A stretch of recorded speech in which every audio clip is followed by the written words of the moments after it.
NEET विवाद रे मुह खोलिले नवीन पट्टनायक। धर्मेंद्र को इस्तीफा दाबी रे सरगरम ओडिशा राजनीति। शिक्षा व्यवस्था को नहीं उठिला बड़ प्रश्न।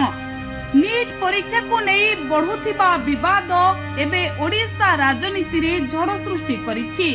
केंद्र शिक्षा मंत्री धर्मेंद्र प्रधान को घेरिबा पई विरोधी दल आक्रमणर धार आहुरी तीव्र करिसंती। एही समय रे बीजेडी सुप्रीमो नवीन पट्टनायक प्रतिक्रिया समग्र राजनैतिक महल रे नुआ चर्चार विषय पलटिछि। नवीन पट्टनायक कहिसंती जे छात्र छात्री भविष्यत सह जड़ित परीक्षा व्यवस्था रे जदि एभली गुरुतर त्रुटि देखा जाए तेबे एहाको हालुका भाबे नेबा उचित नुहे।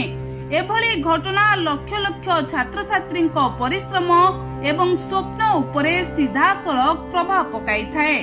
सेतिपई दायित्व निर्धारण हेबा सह राजनैतिक प्रश्न मध्य उठिबा स्वाभाविक। एही बयान परे विरोधी दलगुड़िक धर्मेंद्र प्रधान को इस्तीफा दाबी को आहुरी जोरदार करिसंती। विभिन्न स्थान रे विरोध प्रदर्शन हेउथिबा बेले सोशल मीडिया रे मध्य एही प्रसंग को नहीं तीव्र चर्चा चलीछि। अनेक शिक्षा व्यवस्था रे स्वच्छता एवं जवाबदेहिता को नहीं प्रश्न उठाउछंती। अन्यपटे बीजेपी पक्षरु कहा जाइछि जे विरोधी दल एही प्रसंग को नहीं राजनीति करूछंती।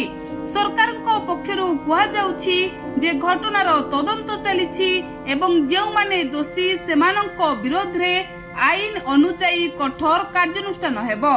तेबे नीट विवाद एबे केवल गोटिए परीक्षार प्रसंग होई रही नाही। यह एबे देशर शिक्षा व्यवस्था छात्र छात्री भविष्यत एवं राजनीति को नहीं बड़ वितर्क परिणत होइछि। Bureau report Odia news tube.